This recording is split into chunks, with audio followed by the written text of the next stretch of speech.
Hey YouTube, my name is Rob, and in today's video I'm going to be showing you how you can use Python to extract text from images. There are a few different Python libraries out there for extracting text from images, and we're going to compare three of the main ones: pytesseract, easyocr, and keras. As always, I'll be working in a Kaggle notebook. The link is in the description.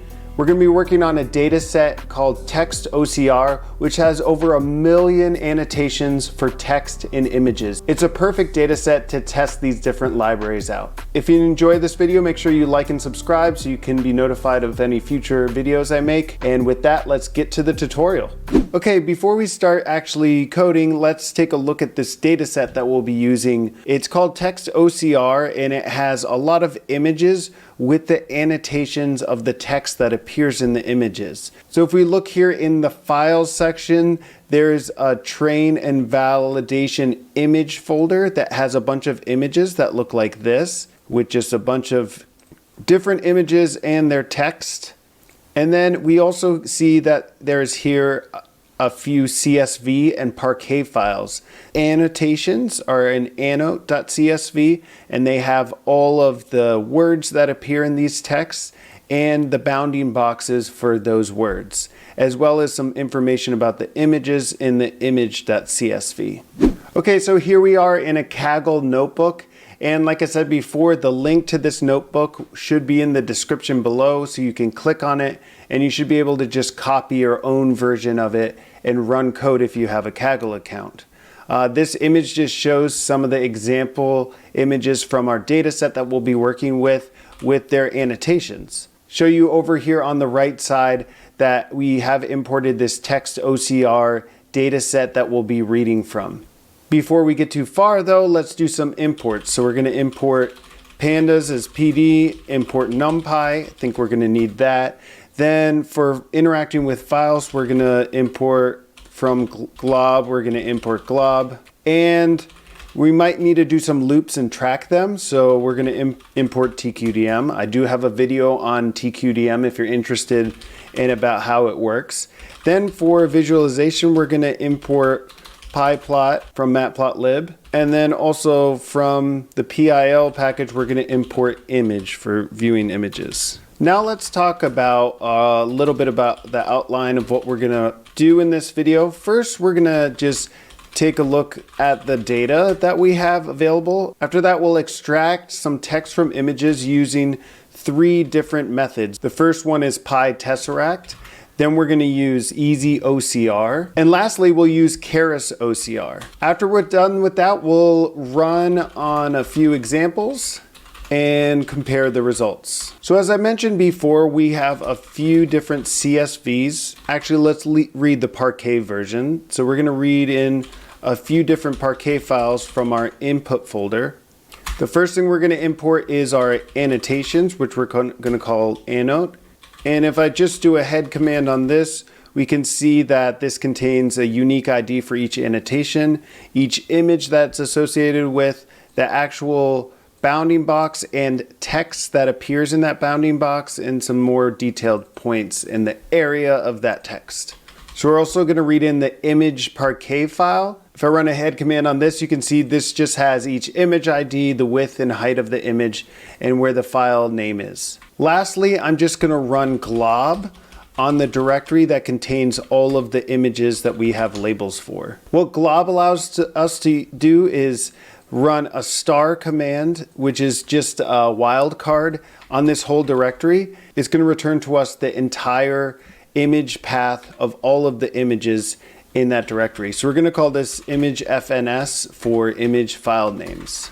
Now let's plot some example images. Now if I run matplotlib's imread, I can read one of these image files. Let's just read the first one, and it returns a numpy array, but I can show this using imshow like this. Now we can see this first image here. So in order to associate each file to its annotation, we have to pull out just the image ID part of the text. So I'm just going to run a split command here.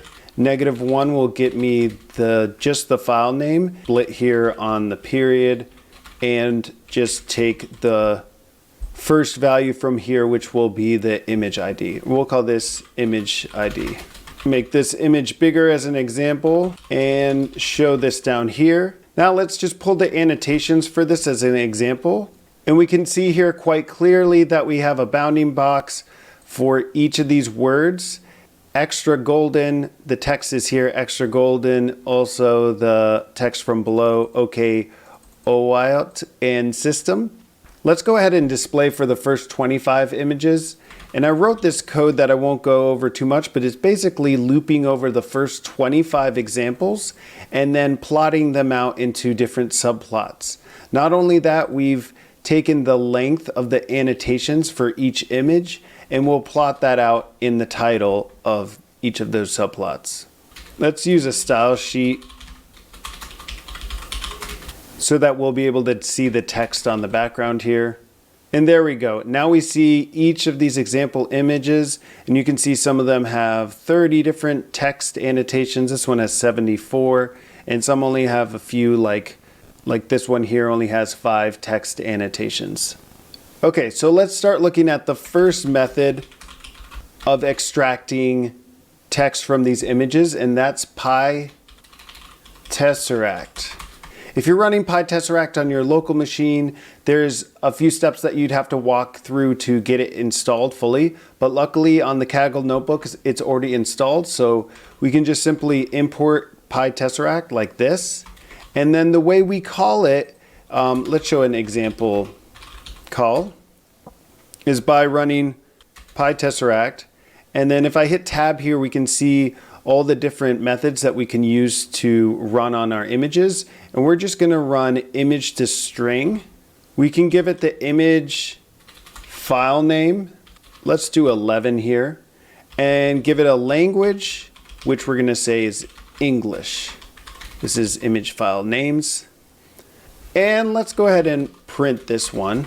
So this has some text it's pulled from that image. And if we display this image number like we did above, yeah, so we can see here that it's abstracted some text, but it's not too great. Now the thing that I've found about pytesseract is it seems to work the best on things like documents. So for this sort of data set, it doesn't seem to be a great option. And that brings us to the second option, which is easyocr. Now, easyocr, I believe, uses some deep learning models underneath the hood, and it uses that to run the image detection. It's a little bit slower to run, but it's we're going to see how the results look.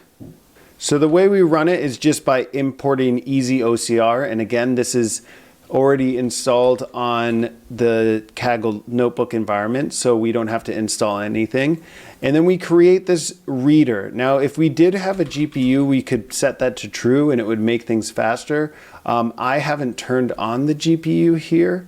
You could and see how it runs by going here to the right side, doing accelerator and turning on the GPU. But let's go ahead and reset that to false to start out with. All right, now that we have this reader object, all that we have to do is run reader.read text on our image. So let's give it the same image as above. I think we gave it index 11. And let's store the results as results. Okay, now that that's done running, let's take a look at what the results actually look like. So you can see that the results come in as a list of tuples, and if we just look at the first one, we can see that it has the bounding box location, the letter that it identified or the text that identified it, and then a confidence value for how confident it is in that text that it's read. Now, if we do go into the documentation, read text actually has a lot of different parameters that we can mess with. So we could change the beam width, the batch size. We could also make some thresholding different for the contrast between the text and the background that it needs to see.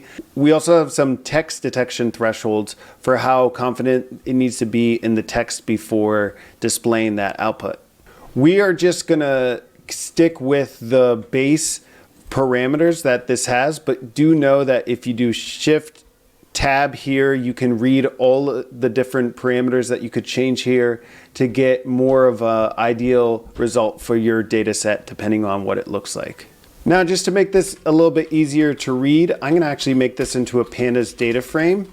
So we could see that if we name the columns, we can see all the different text that it was able to pull in from this image. Now we're going to move on to method 3, which is keras.ocr.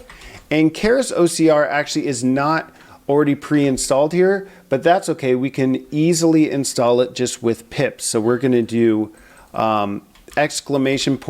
!pip install keras.ocr, and we're going to do -q here just to keep it silent so it doesn't show all the text of when it's installing. All right, now that that's installed, we're going to import keras_ocr. And if we go to the keras.ocr documentation, you could see here that it has 2 core components, a detector and a recognizer. So we are actually not going to use both of these components. We're going to use what they have, which is a pipeline. And the way we're going to do this is by doing keras.ocr pipeline, and we're going to create the main pipeline, which we will then use to run on our images. So you could see that we could change the detector or recognizer here. We can also add a few parameters about the scale and max size. But we're going to take this pipeline. You could see that it's automatically downloading some pre-trained weights that it will eventually use to make the predictions. Now that we have our pipeline, we can run recognize on it. If we look here again in the documentation, we just give it image or a list of images. So since it requires a list, we will wrap this in a list and let it make the prediction. Now that this is done running, we can see that keras.ocr's results are a little bit different. So we do have, again, a list of results, but instead of having a confidence given back, we're just given the word that appears in it and then the bounding box. So I'm going to go ahead and store this as results. And then I'm going to take the results and I'm going to, like we did before, wrap this in a data frame class and type in the columns, which is text and the bounding box. So at least in this example, we can see that keras.ocr did detect more of the text here, but we're going to run this on a handful of selected images and compare them side by side. Now, one of the nice things about keras.ocr is it comes with a built-in annotation tool. So we can just run keras.ocr tools, draw annotations, provide an image like before, and give it the results from the prediction. Now we do need to give it the actual read in image here and make sure we give it the first set of results. Let's go ahead and make this plot a little bit bigger so it's easier to read. So now we can actually see on the image where it's finding all the different text, and it's doing a pretty good job. Now, because I've found that easyocr and keras.ocr actually work the best on these type of images, let's just run a comparison of a handful of images between the two. And let's go ahead and take these first 25 examples that we have in our data set. Now you could run this on more images or your own images if you wanted to, but let's just go ahead and run it on those first 25 for both keras.ocr and easyocr. So in order to do that, we just need a loop. So first let's do easyocr. We'll create our reader again. We're going to loop through the first 25 images, and let's also wrap this in TQDM so we can see how long it takes to run. Then we're going to get the result of that image by doing reader.read text on that image. And then we'll also take out the image ID, which is this image with, let's split on the extension name and just keep the image ID. We'll make a results data frame as a pandas data frame like we did above with these results. And remember the columns we're going to say are bounding box. We'll also take this image data frame and give it the image ID with which we've extracted above. And let's store this somehow. So let's take these data frames and append this image data frame. Then we'll make easyocr data frame, which will just be a concatenation of all these results. And this needs to be for image in TQDM. You change that to in. This needs to be the reader. Okay, we can see that this is now done. It took about 2 minutes and 47 seconds to complete. So it did take a little while, but it's done running. And if I do easyocr data frame, we can see I actually messed this up. So let's go ahead and rerun this. I needed to split this, grab the end of it, split again, and grab this first one just to make sure. Let me run this in another cell and see, yeah, this will give me the correct image ID. I wasn't storing it correctly before, but we'll just rerun this, take a few more minutes. Okay, now that I've fixed that bug and I check out the results, it looks like now we do have the correct image ID for each of these labels that we have here for the 25 different images that we ran. Now let's run keras OCR. And remember, again, we can run this actually using that pipeline that we set up before. So let's just actually make another pipeline just like we did before. And then let's give it the list of images, because this can actually take a whole list of images. This will be just the first 25 images. And then we'll call this results. And let's see how long this takes by running the time command. Now it won't have to download these model weights again because it already downloaded them once when we ran it before, and it'll run a little bit faster this time. Okay, so it turns out that running that many images at once will actually overload what we're able to do. So it restarted the kernel. We'll go ahead and start over, rerun these first few lines. And just to make things fair, let's go ahead and loop through these results like we did the easyocr results. So using the same loop, yeah, let's just copy most of this and replace this line for using to use keras OCR's pipeline now. Now this should be for this image. And our result, I believe, is going to be the text and the bounding box. And this result will call our keras OCR data frame. Okay, a few things I also need to fix here is that our result is going to be just the first result from this pipeline, since we're only running a single image at a time. And you know what, because this is taking a while, I'm going to go ahead and turn on the GPU accelerator on this notebook and see what sort of times it takes to run this stuff with the GPUs enabled. So I'm going to rerun this with GPU set to true now. So it actually does look like turning the GPU sped things up a lot. So I'm going to rerun easyocr and we'll see how long it takes to run.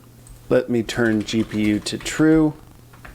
Wow, that's much faster with the GPU turned on for easyocr. You could see that it took 5 seconds instead of before when it was taking over 2 minutes. Now let's run the keras OCR pipeline. Okay, so keras OCR is done running using the GPU. It was a good bit slower. It took about a minute to run, but I think I could have gotten this to run a little bit faster if I leveraged the fact that this could take a batch of images instead of a single image. We were just looping through and running image by image. So might be something you want to test with later to see if you could get things to run faster. But now let's actually plot these results. We're going to use that keras tool that allows us to visualize the results, but we're going to run it for each image one by one. So we're going to create a figure and 2 axes. Let's try it like this size. Now the thing is, we need here our results to look like they should be in this format, right? The tuple of the word and then the bounding boxes. I'm going to take my easyocr results for just an example image ID. And I think if I do this, this will get us into the right format. So I need to make this a tuple, and I'm going to use some list comprehension here to do that. There we go. So I was able to take the easyocr results for a given example and plot it here on the left side. You see I gave it a title easyocr results. Now here on the right plot, I just want to show the keras OCR results. I think I should be able to do this here.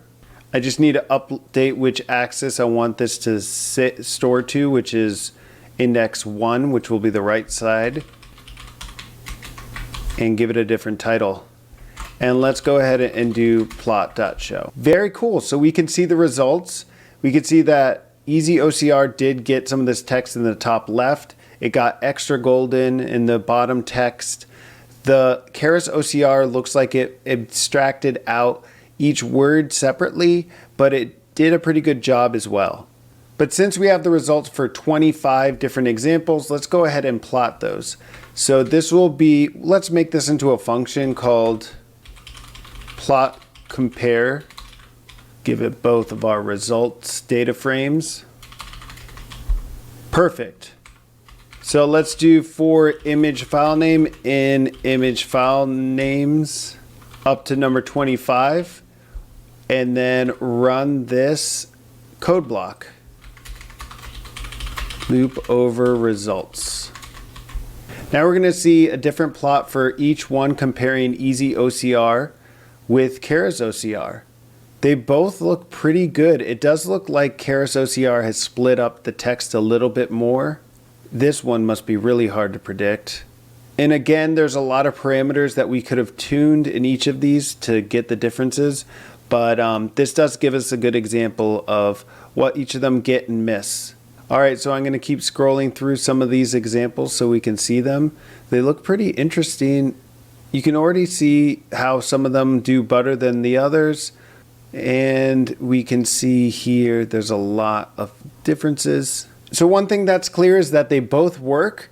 Their results do vary, and it looks like it will just come down to what you're trying to get out of, and then choose whichever one works best for your use case. Thanks so much for taking the time to watch this tutorial. I hope you found it helpful. We went through a few different ways that we can extract text from images, and we compared two of the main ones that worked well, keras OCR and easyocr. I actually made this video because in one of my previous videos, people were asking for this specific example. So if you have a similar request, please let me know in the comments below, and feel free to check out some of my streams that I also do on Twitch. Thanks again for watching, and I'll see you all next time.